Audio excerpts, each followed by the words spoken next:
नमस्कार, नेशन 24 में आपका स्वागत है।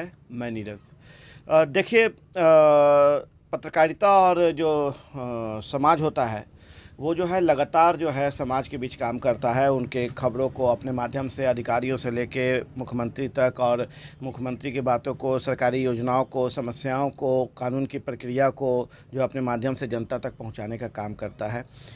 हमारे पास लगातार एक फ़ोन आ रहा था मुंबई से जुड़ा हुआ, जो कल्पना निषाद जी का था, और मैं समझ नहीं पा रहा था कि क्या कारण है वो मुझे फ़ोन कर रही हैं।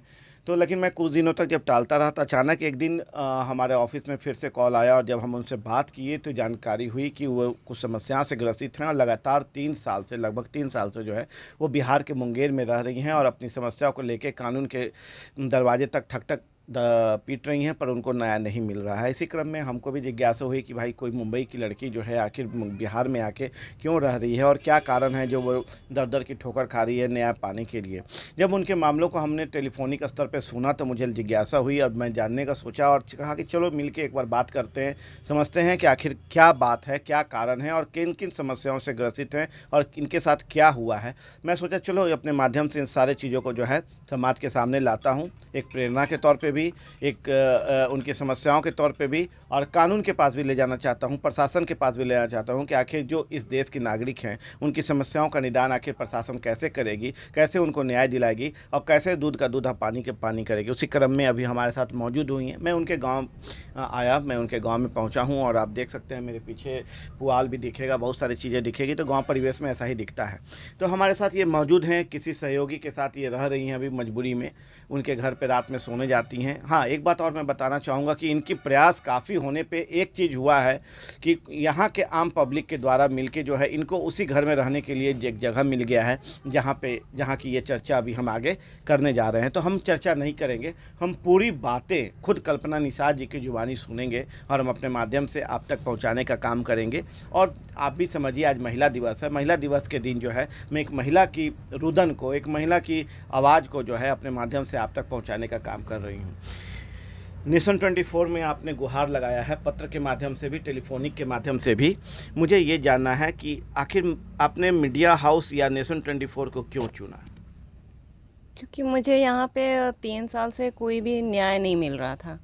मैं हर मतलब कानून, प्रशासन, हर चौखट पे गई, मुझे कहीं से भी न्याय नहीं मिल रहा था। और 3 साल से मैं दर दर की ठोकर खा रही हूँ।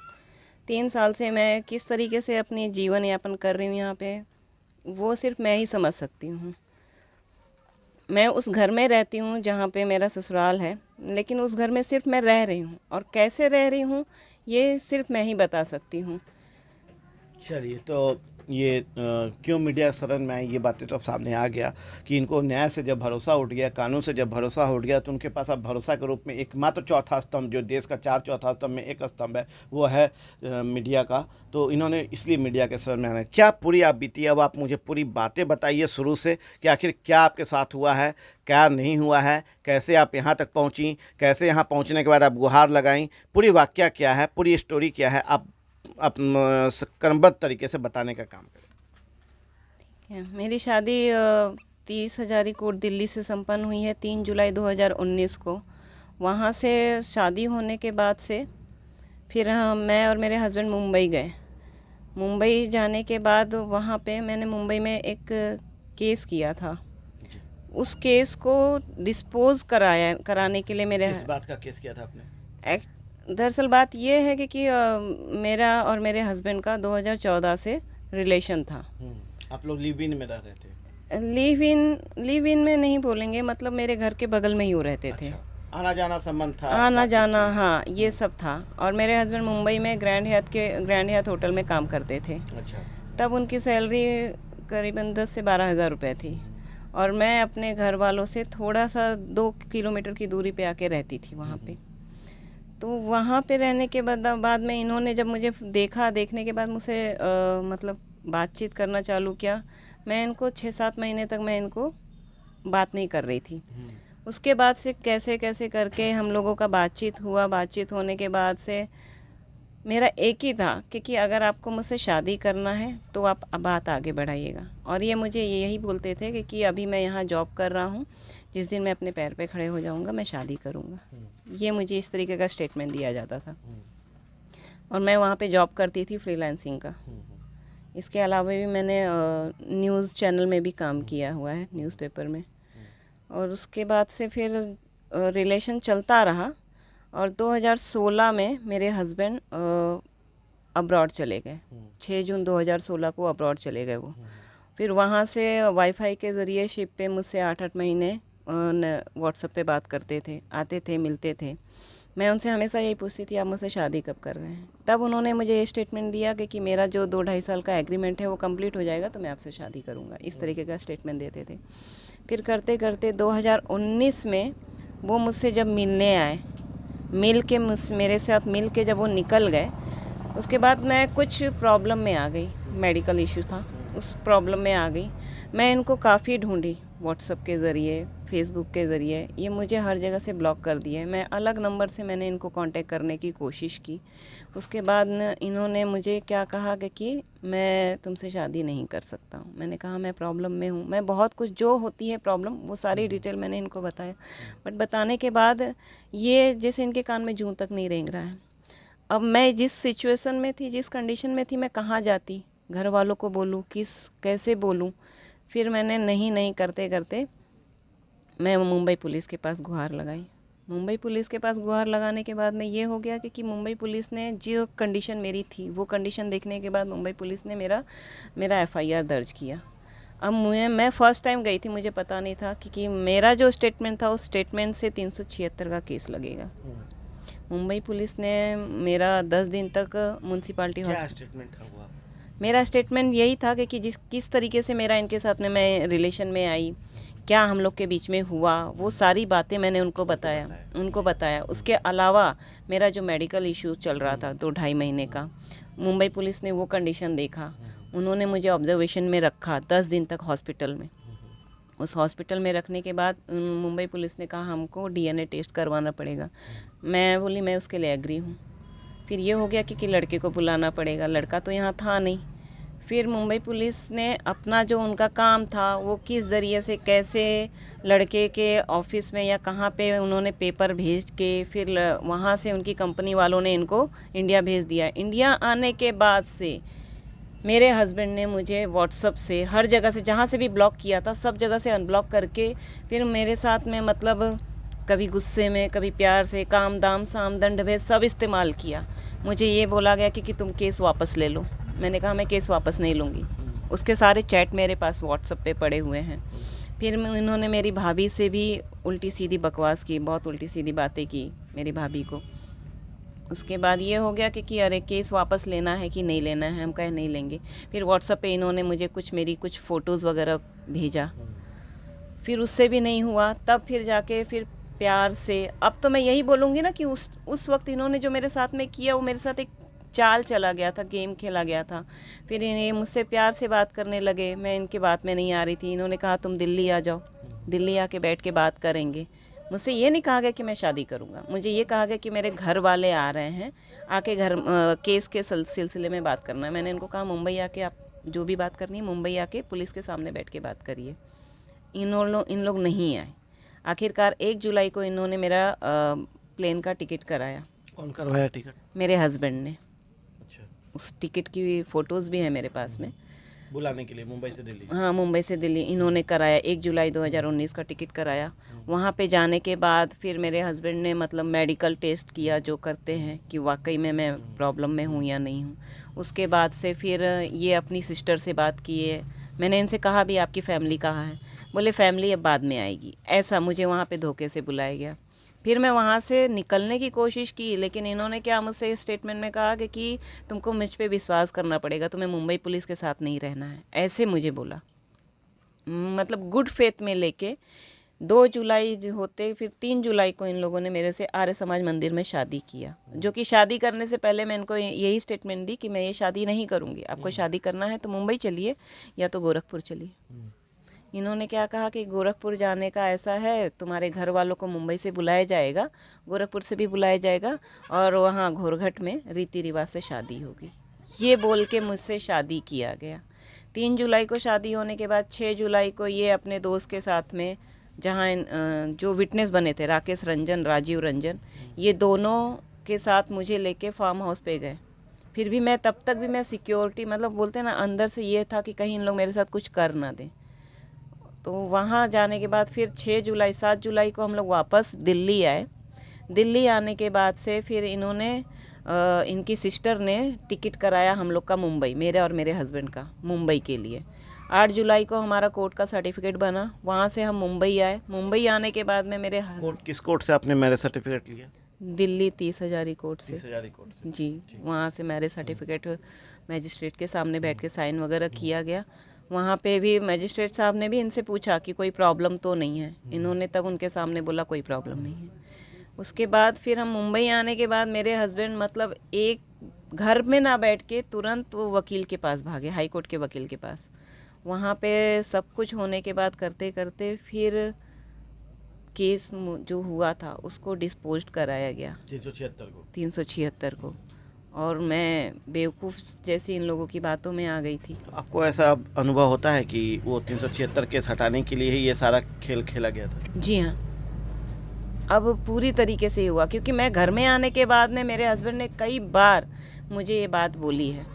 मैंने बोला अगर आपको यही चीज़ करना था मेरे साथ में यहाँ पे, तो आपने फिर मुंबई में मुझसे दिल्ली में शादी क्यों किया? तो इनकी माँ ने बोला तुमको हम यहाँ रहने नहीं देंगे, मैं मेरे बेटे के साथ तुमको रहने नहीं दूंगी। बेटे ने कहा मुझे उस केस से निकलना नहीं था क्या, निकलने के लिए मैंने शादी किया। ये सुन के मैं खुद एकदम शॉक्ड हो गई।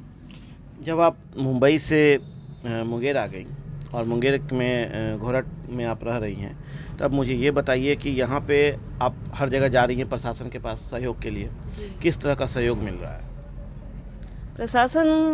प्रशासन के पास से मुझे बहुत करते करते, जब इतना मारपीट हुआ मेरे साथ में, जब मैं यहाँ 7 नवंबर 2019 को वापस आई यहाँ पे, तो उसके बाद से मारपीट इन लोगों ने घर में चालू किया।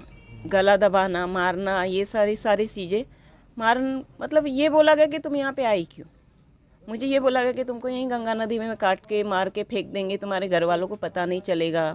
हाँ, तुमको 30 किलो लकड़ी लगेगी, 30 किलो लकड़ी में तुम जल जाओगी। बहुत कुछ बातें हुई। मेरी सास, जो उनको देख के थोड़ा ये लगता है कि नहीं वो कुछ नहीं कर सकती हैं, लेकिन वो बहुत शातिर हैं। फिर वहाँ से मैं काफ़ी टाइम मैं पुलिस के पास में भी गई, थाना प्रभारी के पास में, मेरी नहीं सुनते थे, बिल्कुल नहीं सुनते थे। फिर करते करते जब उनको लगा कि हाँ कुछ उनको लगा शायद उनकी नौकरी या कुछ, क्योंकि मैं आगे बढ़ने लगी। फिर उन्होंने क्या किया, एक दिन घर में मेरे सास ने उनको बुलाया। सास ने बुला के उनको सीधे टेरेस पे भेज दिया। राजेश रंजन उस टाइम पे थाना प्रभारी थे। टेरेस पे भेजने के बाद उन्होंने हमसे कहा कि आप बिहार पुलिस से क्या चाहती हैं। मैंने कहा हमें आपसे कुछ नहीं चाहिए, जो चाहिए था मुझे आपसे न्याय चाहिए था, न्याय आप दे नहीं रहे हैं। तो उन्होंने मुझे क्या कहा कि आप एक काम करिए, थाने पे आइए, हम आपका केस दर्ज करते हैं। तब जाके 14 मई 2020 को मेरा केस दर्ज हुआ बरियारपुर थाना में। ठीक है। मतलब 19 से आने के बाद 20 में जाके इन्होंने मेरा केस दर्ज किया, 14 मई 2020 को। जब वहाँ केस दर्ज हुआ उसके बाद से इन लोगों को पता चला, मेरे घर वालों को पता चला, तो ये हो गया कि उसमें जिसका नाम था, जो भी घर में थे सबका नाम मैंने डाला था। उस केस से सबका नाम निकलवाया इन लोगों ने। फिर उसमें से जब कोर्ट तक मैटर गया तो कोर्ट में इन लोगों ने फिर यहाँ पे मेरे साथ में चाल चला, गुड फेथ में लिया गया। और ये हो गया कि मेल मिलाप में करके मुश्किल से 3 साल से मैं सिर्फ 2 महीने इस घर में खाना खाई हूँ, वो भी जब मेल मिलाप था तब। उसके पहले मुझसे कोई ना बात करता था ना कोई पूछता था। अच्छा, व्हाट्सएप पे भी आपको बात होती होगी? व्हाट्सएप पे पहले हस्बैंड से पहले होती थी। हाँ। व्हाट्सएप पे एक जिक्र है जिसमें आप गालियाँ देती नजर आ रही हैं, जैसा कि वो प्रेजेंट किया गया कि ये व्हाट्सएप आपके द्वारा और आपके हस्बैंड के द्वारा बातचीत का है, उसमें कितनी सच्चाई है? मेरा और मेरे आपका एक फोटो भी दिख रहा है। जी हाँ, वो सिविल कोर्ट में इन लोगों ने प्रेजेंट किया था, जिसमें से वो पूरा होमवर्क किया गया। वो जो फोटोज़ है, अगर मैं इनसे शादी की हूँ और कोई भी औरत, मतलब इस तरीके का जो फ़ोटो प्रेजेंट किया गया है, उस फोटो में कहाँ तक कौन वाइफ अपनी हस्बैंड को ऐसा न्यूड फ़ोटो भेजेगी। तो इन लोगों ने बहुत अच्छे से होमवर्क करके सिविल कोर्ट में प्रेजेंट किया। मतलब फेस मेरा लगा के, शरीर किसी और का लगा के, इस तरीके से शो किया गया। हालांकि सिविल कोर्ट ने उस चीज़ को एक्सेप्ट नहीं किया। पर इस तरह का हरकत किया गया, आपको हाँ। पता होना चाहिए कि मैं जानकारी दे दूँ कि इस तरह का यदि आप ट्रिकिंग करके किसी के चेहरे, किसी का बॉडी, किसी का लगा के यदि आप इस तरह का कोई भी हरकत करते हैं और इसे आप कहीं प्रेजेंट करते हैं या कहीं आप सोशल साइट्स पे अपलोड करते हैं, तो ये साइबर से के तहत जो है एक बहुत बड़ा जुर्म है और इसके तहत जो है कानूनी कार्रवाई भी कानून की तरफ से की जाती है। तो इस पर भी कुछ चर्चा हुआ? नहीं, तो उस पे मैंने काफ़ी यहाँ से बरियारपुर थाने में वो पेपर ले जाके कई बार मैंने शो करने की कोशिश की, लेकिन बरियारपुर थाना हमें इस चीज़ में कोई भी ये एक्शन नहीं लिया उन्होंने अच्छा। ना। और यही बोला कि आपको जो करना है आप कोर्ट से जाके करिए, हमारे यहाँ से आपका केस डिस्पोज हो गया है। अच्छा। इस तरीके से बातें हमारे साथ होती थी। मैं कई बार जब यहाँ से इन लोगों ने हाई कोर्ट से बेल रिजेक्ट हुआ था, तो यहाँ पे मैं फिर कितनी बार इन लोगों ने मुझे मारा, बेल रिजेक्ट होने के बाद भी मारा। मैं 15 जुलाई 2021 की बात अभी बता रही हूँ। जब हाई कोर्ट से बेल रिजेक्ट हुआ था, तो मेरे रिजेक्ट होने से पहले मेरे हस्बैंड ने मुझे 15 जुलाई को मारा था और मेरे हाथ से बहुत ब्लड जा रहा था। मैंने पुलिस को फ़ोन करके बुलाया। फ़ोन करके बुलाने के बाद में मैंने कहा मुझे कंप्लेन दर्ज करना है। उन्होंने मेरी कंप्लेन दर्ज नहीं की, मुझे 16 जुलाई को वापस बुलाया। बुलाने के बाद से मैं वहाँ पे सिर्फ बैठ ही रह गई और वहाँ पे मेरा कोई भी एक्शन नहीं लिया गया। ये आप अभी तक कौन कौन से बिहार सरकार के कौन कौन से संस्थान या एनजीओ या प्रशासन के पास गुहार लगाई हैं? क्या महिला आयोग गई आप? हाँ, मैं जब शिकायत में गई आप? हाँ, बिहार लोक शिकायत में मैं गई, मुंगेर में। से मिला महिला आयोग से क्या आदेश मिला? वहाँ से क्या आदेश मिला? महिला आयोग से ये हुआ कि मुझे तारीख दिया गया। ठीक है। पहली तारीख दिया गया, उसमें मैं प्रेजेंट हुई। दूसरी तारीख में मेरे हस्बैंड को प्रेजेंट किया गया। वहाँ पे भी ये हो गया कि महिला आयोग में मुझे ये बोला गया कि अरे आपका हस्बैंड जब आपको रखना नहीं चाहता है तो आप कोई दूसरा ये एक्शन लीजिए। ये कौन बोले? ये वहाँ पे जो बैठी हुई थी, कुछ महिलाएं वहाँ बैठती हैं, उन लोगों ने बोला। उनका कहना था कि आप दूसरा एक्शन में जाइए। हाँ, दूसरे एक्शन को तैयार नहीं। हाँ, वो रखने को तैयार नहीं है। मतलब वहाँ पे मेरे हस्बैंड ने मुझे ये शो किया कि मैं गलत हूँ, ये बाहर की है, मुंबई की है। अब मैं ये बताइए, मुंबई की लड़की हो या यूपी की लड़की हो या बिहार की लड़की हो, सारी लड़कियों की इज्जत तो एक जैसी है। आज मेरे साथ में इस तरीके से हो रहा है और एक अपराध को अगर यहाँ बिहार पुलिस उसको पर्दे में रख रही है, उसको छुपा रही है, लड़के को और ज़्यादा बूस्ट कर रही है, तो ऐसे ही तो अपराध बढ़ते हैं। अपनी आप बीती ये बता रही हैं हमारे माध्यम से और हम इसको सुन भी रहे हैं और बहुत सारे सवाल भी हम कर रहे हैं। एक फिर से सवाल हम आपसे करने जा रहे हैं कि यहाँ पे जब मारपीट आपके साथ हुई थी, जब आप बरियारपुर आ गई मुंबई छोड़ के, लगभग 3 साल से यहाँ रह रही हैं, तो आपके साथ जब मारपीट हुई, क्या आप यहाँ पे जब चोट लगा तो अस्पताल भी गई आप यहाँ पे? हाँ, जितनी बार मारपीट होता था उतनी बार हम भाग के हॉस्पिटल जाते थे। कभी मुंगेर सदर हॉस्पिटल, कभी बरियारपुर हॉस्पिटल। क्या वो यही रसीद है? जी हाँ। देखिए, हम दिखाना चाहेंगे कि ये रसीद है। मतलब जो सरकारी अस्पताल में जब हम जांच कराने जाते हैं तो वहाँ पे रसीद कटता है। कितना रुपए का ये कटता है? 2 रुपये का ये रसीद कटता है। उसका जांच होता है जिसमें कि इनके नाम, इनका उम्र और ये सारा डिटेल के साथ जो है कि इसमें दवाई भी लिखी गई है। ये सारा चीज़ है यहाँ पे इन्होंने दिखाया है और लगातार जो है मतलब इन सारी चीज़ों से ये कोशिश करते रही हैं कि यदि इनको चोट लगा है तो वो दिखाएं, उससे बात करें और सारा कुछ करें, और ये कोशिश में ये लगी हुई है कि किसी तरह इनको न्याय मिले। इसी क्रम में जो है यहाँ पे लगातार ये रह रही हैं, भूखे पेट रह रही हैं, किसी के सहयोग से रह रही हैं, खाना पीना भी सहयोग के साथ होता है, पर ये अपनी बात पे अड़ी हैं कि भाई चाहे जो हो जाए मुझे न्याय मिलना चाहिए। और हर हालत में न्याय के लिए जो है दर दर की ठोकर खाते हुए कानून के दरवाजे से जब थक हार गई तब ये मीडिया के शरण में आई हैं। अब मीडिया आज इनके घर तक पहुँचा है इनको न्याय दिलाने के लिए। और भी कहना चाह रहे थे आप उस वक्त, मैं थोड़ा सा बीच में आपको रोक दिया। और क्या पूरी वाक्य है, उसके बाद का वाक्य क्या हुआ? उसके बाद का वाक्य कहाँ से बताऊँ। इन लोगों ने मेरा है ना 24 नवंबर 2020 को मारपीट में इस तरीके से मारपीट करते थे कि कहने के लिए मेरे सास ससुर बूढ़े हैं, बीमार हैं, लेकिन मेरे ससुर जी मुझे मारे। मेरी सास जो प्रशासन को दिखाती हैं कि हाँ वो ऑर्थोराइटिस की पेशेंट हैं, बट उनका हाथ बहुत चलता है, मास्टरमाइंड है, शातिर हैं।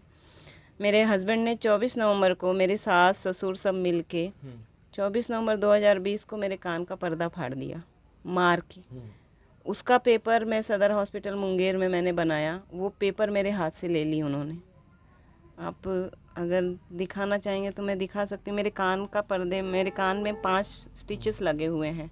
थोड़ा सा मैं चाहूँगा कि जूम करिए और ये भी आप दिखा सकते हैं कि ये कान का वो जगह है जहाँ पे इनको चोट लगी है, जिसके चलते डॉक्टर ने इनको स्कैन, जो भी प्रक्रिया होती है मेडिकल की, करने के लिए भी कहा गया है। और इस जगह पे चोट लगी है। सर भी थोड़ा सा शायद इनका, आप इस जगह पे देखेंगे तो सर भी इनका फूला हुआ नज़र आ रहा है और ये मारपीट का निशान है, जिसके द्वारा जो है इनको काफ़ी गंभीर चोट लगी है, जिसके चलते इनको टाका भी शायद कराना पड़ा। ये कितना टाका हुआ था? 5 टाका। 5 टाका भी इनको कराना पड़ा। सर का चोट का भी घाव तो कम गया है और काफ़ी उस वक्त था, दर्द भी रहा है सर में। हाँ, अभी ऐसा दर्द होता है ना कि मतलब मैं कभी रह रह के मुझे चक्कर आ जाते हैं। मुझे सीटी स्कैन कराना है। मैंने कई बार अपने हस्बैंड को भी बोला, मेरे हस्बैंड सीधे बोलते हैं मुझे तुमसे कोई मतलब नहीं है। अब मैं 3 साल से मैं यहाँ पे रह रही हूँ, मुझे खाना नहीं दे रहे हैं। अगर यही चीज़ इन लोग कहते हैं मुंबई की है, अगर मैं मुंबई में ऐसा मैं अपने हस्बैंड के साथ की होती और ये मेरे साथ यहाँ पे कर रहे हैं तो मुझे शायद उसका मलाल नहीं होता। इस गांव के लोग कैसे हैं? चलिए हम अब इस पे भी थोड़ा चर्चा करें कि इस गांव के लोग कैसे हैं। क्या आपको जब अपनी आप बीती गांव के समाज के लोग को जब आपने बोला तो क्या उनका सहयोग मिला? गांव का सहयोग मुझे कहीं से नहीं है। कहीं से नहीं मिला। सीधा उन लोगों का यही है कि भाई तुम्हारा पर्सनल मैटर है, फैमिली मैटर है, तुम लोग आपस में समझो। गांव से मुझे कहीं से सहयोग नहीं मिला। घर आप कैसे एंट्री की? इनके घर तो मुझे समझ लीजिए, मैं यहाँ पहले पटना में जो हैं साहनी जी। कौन साहनी? मुकेश साहनी जी। कौन है ये? मत्स्य विभाग के मंत्री हैं जो। अच्छा, चलिए। तो उनके यहाँ, हाँ, उनके यहाँ पे भी गई थी गुहार लगाने। उन्होंने हमको जितना उनसे हो सका उन्होंने हमारी मदद की, ठीक है। उन्होंने ही हमको इनके घर भेजा। मैं इनके घर आई और मैं जब से इनके घर में हूँ, ये है कि मुझे 2 वक्त की रोटी मिल जाती है। तो 2 वक्त की रोटी खाने के लिए मुझे भी तो कुछ करना होगा। तो मैं इनके जो बच्चे हैं, छोटे बेटी के बच्चे सब, उनको कभी कभार जो पढ़ाना रहता है पढ़ा देती हूँ, क्लास ले लेती हूँ। मैं किसी तरह आप जीवन यापन हाँ, कर रही हैं कर और रही। अपने वजूद के लिए, अपने न्याय के लिए जो है लड़ाई भी लड़ रही हैं। जी, क्योंकि अब अगर आपको मेरे साथ में यही करना था, इतना सब कुछ खेल खेला गया मेरे साथ, तो शादी नहीं करनी चाहिए थी। मैं यहाँ बिहार में आती क्यों? मैं शादी किया है तो मैं बिहार आई हूँ। अब मैं वापस अपने मायके तो जा नहीं सकती हूँ, मैं कहाँ जाऊँ? क्या सोच रखा है आपने, क्या चाहती हैं आप? मैं 3 साल से यही उम्मीद में थी कि शायद से मुझे गांव वालों से कहीं से कुछ सपोर्ट मिलेगा, थाना से सपोर्ट मिलेगा, कानून से सपोर्ट मिलेगा। मुझे कहीं से सपोर्ट नहीं मिला। अब मैं पूरी मतलब मरने से अच्छा मैंने मीडिया का शरण लिया। अब इसीलिए शरण लिया है कि शायद से मुझे मीडिया वाले मुझे एक जस्टिस दिला देंगे। मुझे उनके साथ में ही रहना है। एनी हाउ अपने हस्बैंड के साथ ही मुझे अपने हस्बैंड के साथ रहना है। आप इसी लड़ाई को जारी रखें? इसी लड़ाई को जारी रखूंगी। उन लोगों में उनके यहाँ पे सब कोई मुझे निकालने के लिए तैयार है। उनके रिलेटिव्स, उनके भाई बहन, मेरे घर में मेरे सास ससुर। और यहाँ पे मैं फंस चुकी हूँ क्योंकि मैं अकेली पड़ गई हूँ। मेरे सास ससुर मेरे हस्बैंड को पूरा सपोर्ट करते हैं। थाना प्रशासन को वो ये दिखाती हैं कि वो अपने हस्बैंड से जो मांगना है वो अपने हस्बैंड से मांगे, ठीक है। मैं अपने अगर हस्बैंड से मांगने भी जाती हूँ तो वो भी मेरा हक नहीं है। मैं अपने हस्बैंड से बात नहीं कर सकती हूँ। इस तरीके से मेरे हस्बैंड खुद मुझसे कन्नी काट के यहाँ वहाँ भागे रहते हैं। मेरी सास उनको कभी कभी रात भर गायब कर देती है, 2-2 दिन गायब कर देती है। मैं पूछ नहीं सकती हूँ कहाँ गए हैं। मेरे हस्बैंड अब भी जेल से छूट के आए हैं 7 महीने पे। ये हो गया है कि मेरे वजह से वो जेल गए हैं। कोई भी औरत अपने हस्बैंड को जेल क्यों भेजना चाहेगी? अगर आप लोगों ने मेरे साथ में मारपीट किया है, मुझे जो तकलीफ़ दी, मुझे आप लोग अगर शरण में रख लिए होते तो मैं घर से बाहर क्यों निकलती? मुझे यहाँ से गांव वालों से किसी का कोई सपोर्ट नहीं मिला। बस ये है कि मैं यहाँ पे आती हूँ, मुझे 2 वक्त की रोटी मिल जाती है और यहाँ से मुझे जहाँ दौड़ना रहता है कोर्ट कचहरी, बस मैं इतना करती हूँ। मुझे इस गांव से कोई सहयोग नहीं। चलिए, तो एक कल्पना चावला थी जो चांद तक की उड़ान की, अंतरिक्ष तक का उड़ान की और उनका काफ़ी नाम हुआ। और एक मुंबई की कल्पना निषाद है जो एक रुदन के साथ बिहार आई हैं अपने न्याय के लिए, अपने पति के लिए, और लगातार ठोकर खा रही हैं, लगातार दरवाज़ा खटखटा रही हैं न्याय के लिए, और प्रयत्न है इसीलिए अब मीडिया के सर में भी आ गई हैं कि किसी तरह इनको न्याय मिले, इनके पति इनके पास हों, उनके साथ खुशी खुशी जीवन यापन करें और जो समस्या हैं उसके कम दूर किया जाए और किसी तरह इनका जीवन यापन सही ढंग से चल सके। उसके लिए ये सारा कुछ छोड़ के, माता पिता सब लोग को छोड़ दिया है आपने? क्योंकि मैंने गलती किया, मैं लाइफ की बहुत बड़ी गलती की हूँ। अब इस गलती में मेरे माँ बाप तो मुझे सहयोग नहीं करेंगे। मेरे क्या, बहुत ही रेयर कोई ऐसे माँ बाप होते हैं जो अपनी बेटी का सहयोग करते हैं, जिसमें मैंने अपने खुद से मैंने ये कदम उठाया है। लेकिन उसके बावजूद भी मेरे बड़े भैया यहाँ पे आए हुए थे 5 जनवरी 2020 को यहाँ पे आए थे, लेकिन इन लोगों ने मेरे बड़े भैया के साथ में बहुत ही बदसलूकी से पेश आए थे। और उल्टा जब हम यहाँ पहली बार आए थे बिहार में, मुंबई का केस डिस्पोज कराने के बाद इन लोगों ने मेरे ऊपर 3 केस और कर दिया है। अच्छा, किस का? ये कि मैं अपने घर वालों के साथ में घर में घुस के मैंने उनके साथ में मारपीट किया, पिस्टल दिखाया, चोरी चमारी किया, बहुत कुछ ऐसे ऐसे कंप्लेन केस डाला है कोर्ट में मेरे हस्बैंड ने। इस पे कुछ हुआ, आगे काम कार्रवाई हुई? इसके ऊपर बस यही है कि कोर्ट में हियरिंग चल रही है, हियरिंग चल रही है। इन लोग, मेरे हस्बैंड ने मुझे धमकी दिया था तुमको 25 साल के लिए हम अंदर डालेंगे, आर्म्स एक्ट लगा के, बहुत कुछ बातें हुई थी। मैं अभी घर में अकेली हूँ, मुझे कोई भी कहीं से सहयोग नहीं है। इसके लिए मैं वहाँ से निकल के मैं बाहर आती हूँ, यहाँ पे बैठती हूँ, यहाँ से मुझे कोर्ट जाना रहता है, कोर्ट जाती हूँ। बस मेरी एक, बोलते हैं एक लाइफ ये हो गई है कि मेरा यहाँ शेड्यूल बन गया है कि आपको घर से निकलना है 10 बजे 11 बजे, फिर यहाँ आना है, कुछ खाना है तो ठीक है, मिला तो ठीक है, नहीं तो चले जाओ कोर्ट कचहरी करते रहो। मतलब आपके लगातार 2 साल 2.5 साल से यही प्रक्रिया? मेरा 3 साल से यही प्रक्रिया चल रहा है। और मेरी सास आराम से घर में रहती हैं, कहती हैं तुमको अभी और भटकाएंगे, तुम्हारा मुंबई यूपी नहीं है, ये हमारा बिहार है, बिहार में तुम्हारा कुछ नहीं हो सकता है, हम पैसा फेंकेंगे। सीधे बोलती हैं हम पैसा फेंकेंगे, थाना खाना है हमारे लिए सब जगह, हम अब कहाँ जाएं? चलिए, मैं उनको समझाना चाहता हूँ कि ऐसा नहीं है कि ये बिहार है, इस देश का एक राज्य है, महाराष्ट्र भी इस देश का एक राज्य है, यूपी भी इसी देश का एक राज्य है और बिहार भी इसी देश का राज्य है। और इस देश के अंदर जितने भी महिलाएं हैं, युवतियां हैं, बच्चियां हैं या पुरुष हैं, युवा हैं, सारे लोग जो है इस देश के ही एक अंग है। इसीलिए कोई राज्य मायने नहीं है और ऐसा कुछ नहीं है कि यहाँ पैसा फेंकेंगे तो ही कानून आपको मिलेगा। बिना पैसा फेंके भी कई कानून उदाहरण है इस बिहार में, जहाँ पे जो है एक से बड़े मतलब कि लोगों को जो है इसमें न्याय मिला है, कानून से न्याय मिला है। और एक गरीब से गरीब को भी जो है 1 रुपया बिना फेंके भी जो है न्याय मिला है, युवतियों को, लड़कियों को यहाँ पे। और कहीं भी कानून में ऐसा कहीं नहीं है इस राज्य में कि पैसा फेंक के कानून खरीदा जा सकता है। ये कहना कहीं से भी उचित नहीं है। यदि वो ऐसा कह रही हैं तो मुझे लगता है कि शायद उनकी मानसिकता सही नहीं है। आगे और कुछ कहना चाहेंगी?